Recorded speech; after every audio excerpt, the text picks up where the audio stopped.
యెషయా గ్రంథం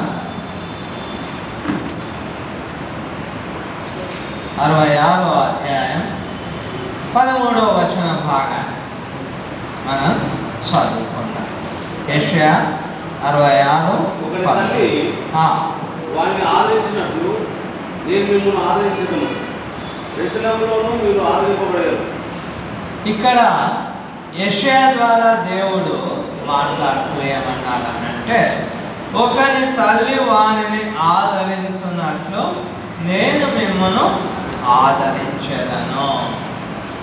ప్రియులారా, దేవుని ప్రేమ చాలా గొప్పది. ఏమన్నాడు?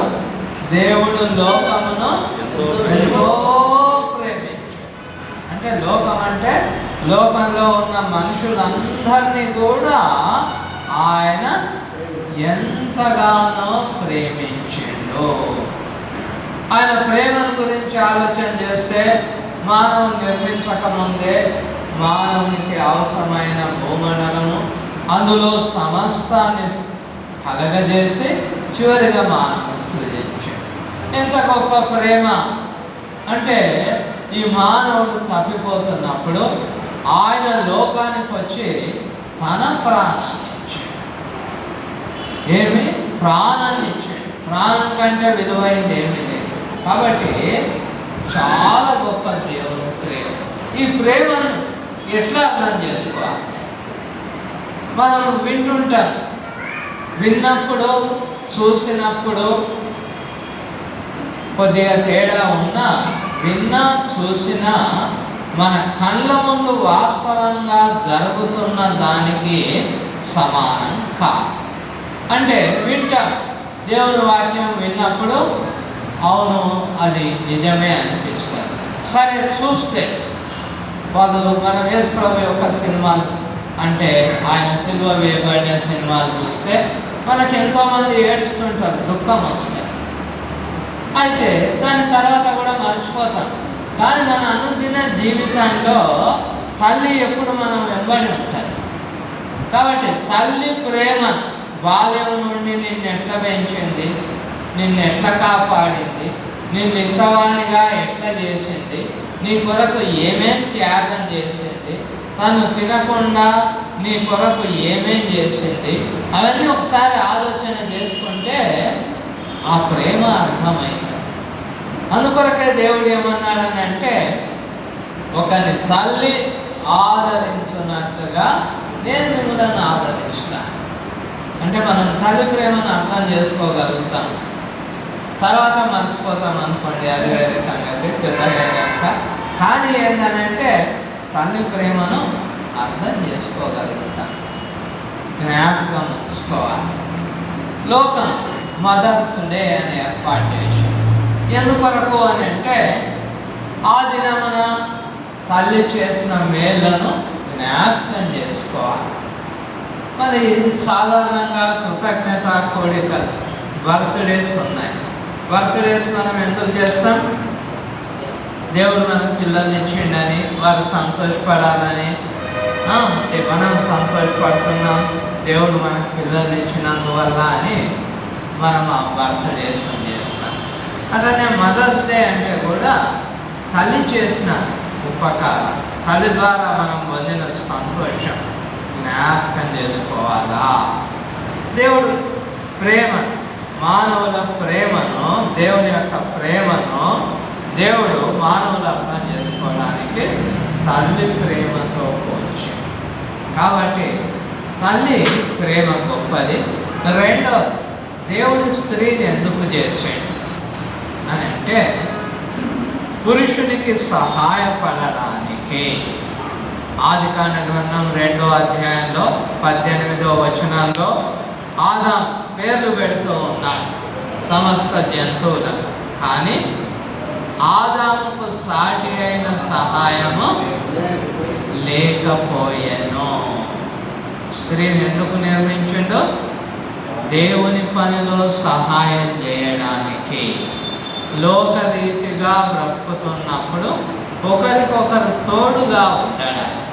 అక్కడికి వచ్చిన జంతువులు ఏ విధంగా వస్తూ ఉన్నాయి? జంతువులన్నీ అక్కడికి ప్రతి జంతువు అక్కడికి వస్తూ ఉంటున్నాయి. అవన్నీ జతలు జతలుగా వస్తూ ఉంటున్నాయి. ఆదికాండ గ్రంథం 2వ అధ్యాయంలో మరి మనం చూసినట్లయితే మరియు దేవుడైన మరి యెహోవా 20వ వచనంలో, అప్పుడు ఆదాము సమస్త పశువులకును ఆకాశ పక్షులకును సమస్త భూజంతువులకును పేర్లు పెట్టెను. అయినను ఆదామునకు సాటి అయిన సహాయం అతనికి లేకపోయాను. భూజంతువులన్నీ వస్తున్నాయి. ఎట్లా వస్తున్నాయి? జతలు జతలుగా వస్తున్నాయి. జతలుగా వస్తున్నాయని మనకు ఎట్లా అర్థమవుతుంది? ఆదాము సాటి అయిన సహాయం లేదని దేవుడు మళ్ళీ ఎందుకు గుర్తు తెచ్చుకున్నాడు అంటే, జంతువులన్నీ జతలుగా వస్తున్నాయి, ఆదాము మాత్రం ఒక్కడే ఉండి పేరు పెడుతూ ఉన్నాడు. ఈయనకు జత లేదు. అందువల్ల ఒక సాటి అయిన సహాయాన్ని ఆయన నిర్మించాలనుకున్నాడు. అందువల్ల ఒక సహాయం కొరకు, కలిసి ఉండడానికి కొరకు, పని చేయడానికి కొరకు దేవుడు ఏర్పాటు చేశాడు. అందుకొరకే ఈరోజు స్త్రీలు కూడా ఎన్నో విధాలుగా పనిచేస్తున్నారు.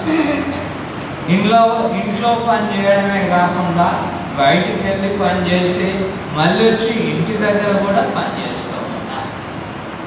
అందువల్ల స్త్రీ సహాయం అన్నది పురుషునికి చాలా అవసరము. ప్రధానంగా ప్రియులారా, లోకరీతిగా సహాయపడుతూ ఉన్నప్పటికీ ఆత్మీయంగా స్త్రీ బాగా సహాయపడేదిగా ఉండాలి. ఇక్కడ ఆదాముకు ఏ పని చేస్తున్నాడు?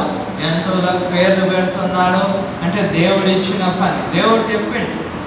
ఆ జంతువులను రప్పించినప్పుడు ఆదాము ద్వారా దేవుడి పేర్లు పెట్టిస్తున్నాడు. అంటే దేవుని పనిలో ముఖ్యంగా స్త్రీ సహాయపడేదిగా ఉండాలి. దేవుని పనిలో సహాయపడితే ఆ ఇంటికి ఆశీర్వాదం వస్తుంది.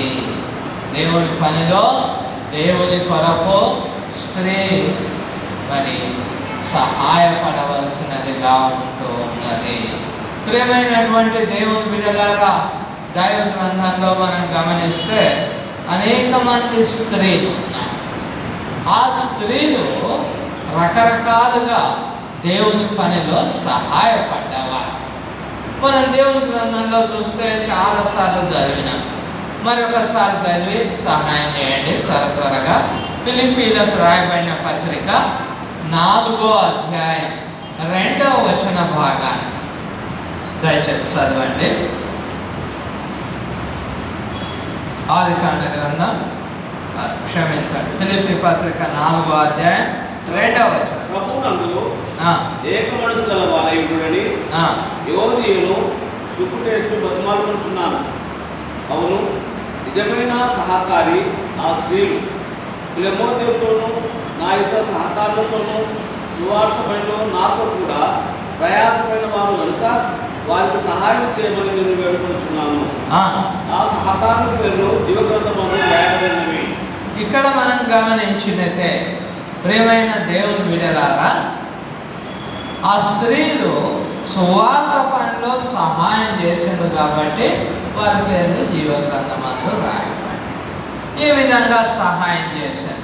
సువార్త పని పౌలుతో క్లెమెంతుతో అంటే ఆ వాక్యాన్ని ప్రకటింపజేయడంలో 4 స్త్రీల లుదియా కూర్చోడం ద్వారా, అదేవిధంగా వారికి కావలసిన భోజన పదార్థాలను ఏర్పాటు చేయడం ద్వారా స్త్రీలు దేవుని పనిలో సహాయపడ్డారు. ప్రాముఖ్యంగా ఈ యొక్క ఆతిథ్యం ఇచ్చే పనిలో స్త్రీలు సహాయపడ్డారు. వారి పేర్లు జీవగ్రంథంలో రాయబడ్డాయి. దేవుడు స్త్రీలకు ఇచ్చిన ఆధిక్యత, అవకాశం ఏంటంటే వారు ఆతిథ్యం చేయాలి, ఆతిథ్యం ఇవ్వాలి. పురుషుడిచ్చే ఆతిథ్యాన్ని దేవుడు లెక్క పెట్టాడు.